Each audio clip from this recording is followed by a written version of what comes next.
with another video. And today we're doing something a little bit different. So I have been natural for quite some time now. I first went natural in 2007. So we're gonna round that up for to 20 years. And it's been a really long journey. I feel like I didn't really find success with my natural hair until recently. I would say like in the last 45 years or so. But I think definitely in that time, I've learned quite a few really life lessons with my hair. And so I want to take a little bit of time to share that. So the first thing that I would say my natural hair has taught me is definitely that comparison is the thief of joy. Not only that, constantly comparing yourself and your hair, it just keeps you stuck because you're not focused on the path ahead. So I think especially for 4C hair, a lot of times we're bombarded with images of other hair types and what the ideal hair is in the natural community. And, it's easy to compare yourself and think, okay, well, I wish my hair looked like this, or I wish my hair looked like that. Or even with other 4C creators, you might have some people that you admire and you are looking at their hair and their journey and like wishing that your hair was similar. And it's okay to draw inspiration, but definitely learning to not compare yourself, especially your journey and however long it takes you to reach your goal. Like everyone's journey is unique, and ultimately you'll reach your goal once you've learned all the lessons that you're supposed to learn. So by focusing on other people, other people's hair, other hair types, things that are not yourself, your journey and what your hair is telling you is really just keeping you stuck. And I think once you learn to just appreciate your hair for what it is, when you do need to draw inspiration, trying to have, models that are closer to your hair type, closer to your hair journey, you'll just find that everything moves a lot easier. So definitely learning to not compare yourself is probably, I would say, the most important lesson that I've learned. And it's true in life as well, right? You might feel like, okay, well, especially, if you've grown up with people and you see, okay, well, this person is doing that now and this person has this, comparing yourself, it doesn't help your journey. It just kind of maybe maybe gives you negative feelings, maybe it makes you feel down on yourself, but it doesn't help you progress. Try to be happy for people when they're having their success, but ultimately focusing on what's happening in your life is what's going to lead you to your success. So the second thing I would say is that self-mastery is really what's going to get you to where you want to go.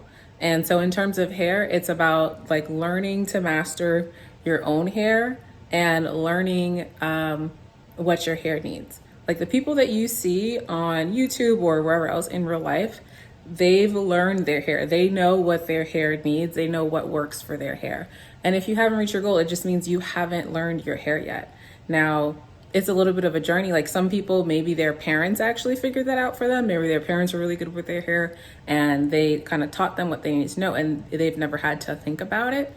Maybe their hair requires less, but regardless, they know what their hair needs. They know how their hair will respond to certain things.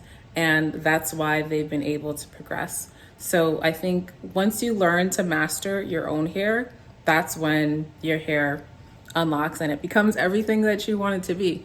And for me, even though I've been natural for a long time, I really didn't master my hair until, and I don't know if I can say I've truly mastered that, but I've definitely achieved some level of mastery. I would say that really didn't happen until recently. And that was when I just started to listen to how my hair was responding and less on what YouTube was advising.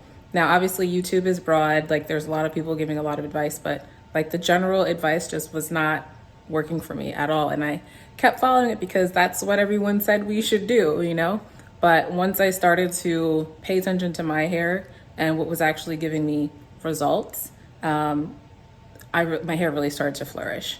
And I think that's true in life as well. Like if you haven't reached your goals in life, I think it's because maybe you don't know yourself well enough. You don't know your strong points. You don't know what makes you special. And I think life is the journey of figuring that out. The third thing I would say is that consistency is key. And I know, like, I'm saying this as someone, obviously you can see I've been a little bit inconsistent in definitely in my YouTube posting, but I'm working on that. Consistency is key. Like, consistency, sticking to a routine consistently over time is going to give you more results than whatever growth tool, bandwagon, whatever the YouTube streets are suggesting at the time. You know, small progress over time is really what gives you that big result. And a lot of times we're looking for, you know, that thing that's going to change everything. And I don't even think that those things don't exist. I think that there are very few things that can really like shift your hair dramatically. And if you do find something that shifts your hair dramatically, it's most likely because that's something that was missing in your routine. You know, so we try to hop on these bandwagons, like no oils, no butters. Like, there's been just a million of them now, using this cream, this oil, this product. And a lot of times, like, it can actually lead to setbacks, you know? So being consistent, once you've found something that works, being consistent with it and staying the course, that's what's going to give you results over the long term.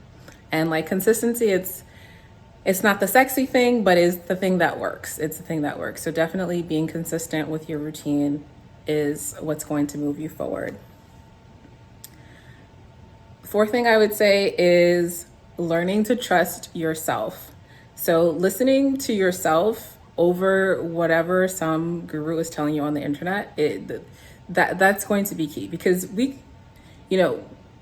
over the internet, we can only advise you based on the experiences that we've had, and that our experiences are not necessarily your experience. And the advice that I'm giving you, I'm hopeful that it helps you. But, you know, if you try something that I suggest and it doesn't work, I mean, definitely stop. You know, listen to whatever your hair is telling you. So learning to listen to yourself, trusting yourself, and paying attention to what your hair is telling you over whatever the internet says, that's key. And I think for me, like, no oils, no butters, that was definitely a big one. I mean, I knew from the start of it that it just wasn't going to be a good thing. But I did, you know, hesitate a little bit, and I started to like scale back on my oil usage, thinking that maybe I was doing a little bit too much. And I learned that that was not the right thing. So I'm oiling my hair heavily because that's what works for me. That's what my hair appreciates, and my hair is better for it. And I would say the final thing is learning to enjoy the journey. You know, ultimately, like, we want to reach our hair goals, but I think how you reach your hair goal is almost just as important as reaching the goal. So, I mean, you can do extreme things and never enjoy your hair, and, you know, hide your hair forever, and, you know, do a bunch of crazy routines. But is it worth it if you haven't enjoyed the process?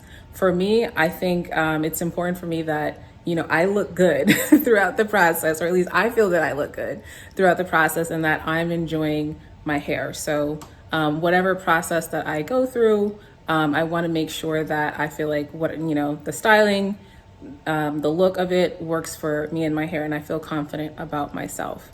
You know, I think if you spend the majority of your time hiding your hair, maybe wearing styles that you don't even enjoy for the sake of length retention, I feel like that's just time and almost life wasted. You know what I mean? And each phase of the journey, you can't really understand until like you look backwards. Like, when my hair was really short, I was, you know, looking forward to growth and all of that. But looking back, the short twist out phase, that was a vibe. You know, it was really cute. And I'm glad that I had that time period. And my husband, actually, he always says that was when he loved my hair the most. Now, obviously, growing out my hair for myself, so I'm going to keep growing it. But, you know, I did enjoy, or I tried to enjoy the journey as much as possible. And that would be my hope for you as well. So those are a few life lessons that I've learned through almost 20 years of being natural and taking care of my natural hair. And I hope that you found this helpful. If you enjoyed this content and you made it to this far in the video, please drop a green heart in the comments so that I can acknowledge you. Thank you so much.